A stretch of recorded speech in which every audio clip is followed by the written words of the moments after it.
70-ші жылдары біздің ауылда мыңғырған малы бар Есенбай деген бай кісі болды. Адамдардың айтуына қарағанда, малының санын Есенбайдың өзі де білмейтін көрінеді. Сол үйдің маңда отар қой, табын сиыр, үйір жылқы көрінсе, бұл Есенбайдың малы дейтін. Есенбайдың малының сансыз көп екенін содан да аңғаруға болады. Соған қарағанда, ол маңда Есенбайдың малынан басқа мал жүрмесе керек.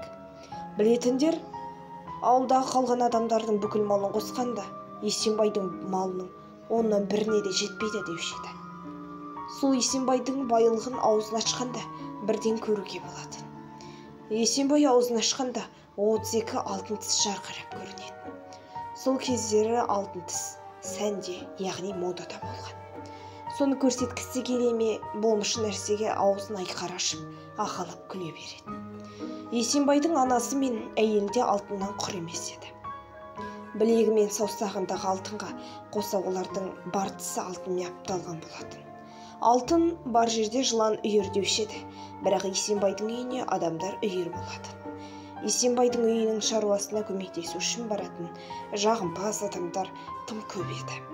Кейбір үйге шақырса бармайтын, ауылдың ана шетінде тұратын молда да ауылдың мына шетінде тұратын Есенбайдың үйіне күнде бір рет бас сұғып, ата-бабасына Құран бағыштап кететін. Сондықтан құрдастар оны Есенбайдың жеке молдасы деп келемештейді. Тіпті Есенбайдың көкпарға салатын атын баптауға таласатындар да көп тұғын. Шамасы жақсы ақы төлейтін болса керек. Бір күн сол Есенбайдың анасы қайтыс болды. Анасын той жасап жатқанда дастархан жасап, соңғы сапарға аттандырды.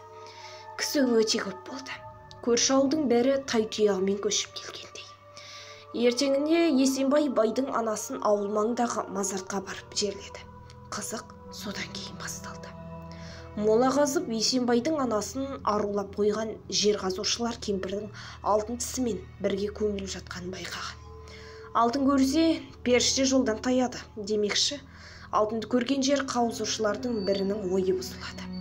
Жерлеуден соң өзара ақылдасқан жер қазушылар түнде барып моланы ашып, кемпірдің тістерін алмақ болып уағдаласады.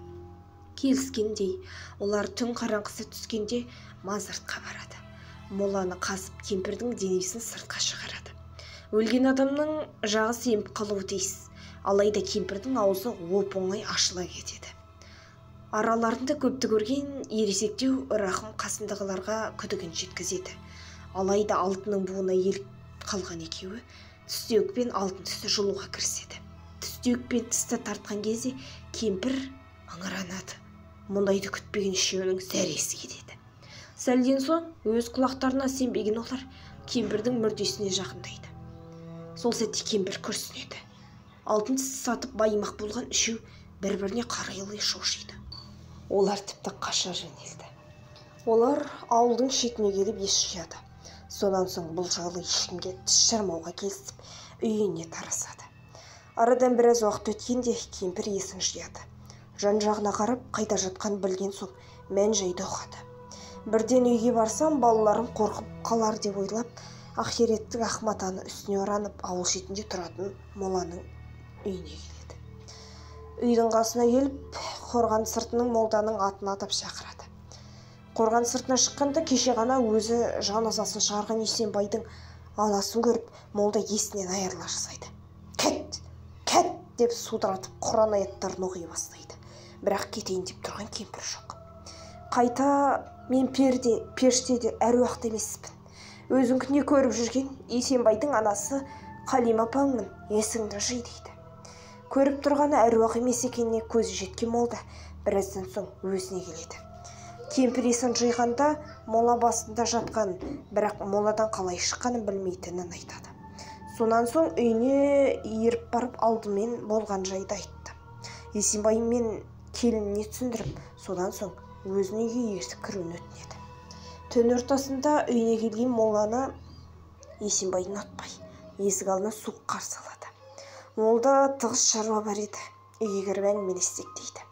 Үйге кірген соң қарызға ақша сұрап келген болар деген Есенбай молдағы жүзін теріс салып отырады. Молда әңгімені неден бастарын білмейді.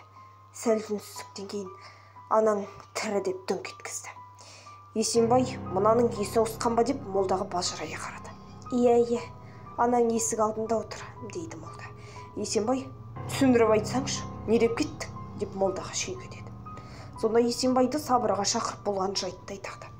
Есік алдына атып шыққан Есенбай мен анасы жылап көріседі. Жылаған дауысты естіп далаға шыққан келіні де оларға қосылады. Ертеңінде Есенбайдың анасы тіріліп кетті деген сөз ауылға тез ақтарып кетті. Есенбай мал сойып, сол күні түсте бүкіл ауыл жинап ас берді. Арадан 2 жыл өткен соң Есенбайдың анасы шынымен де қайтыс болды. Бұл жағдайды әркім әртүрлі жорды.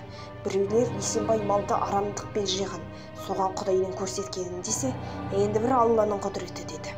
Бүгінде ойласам, Есенбайдың анасы летаргиялық ұйқыда, немесе клиникалық өзінің күйінде болған ау шамасы деп жордық.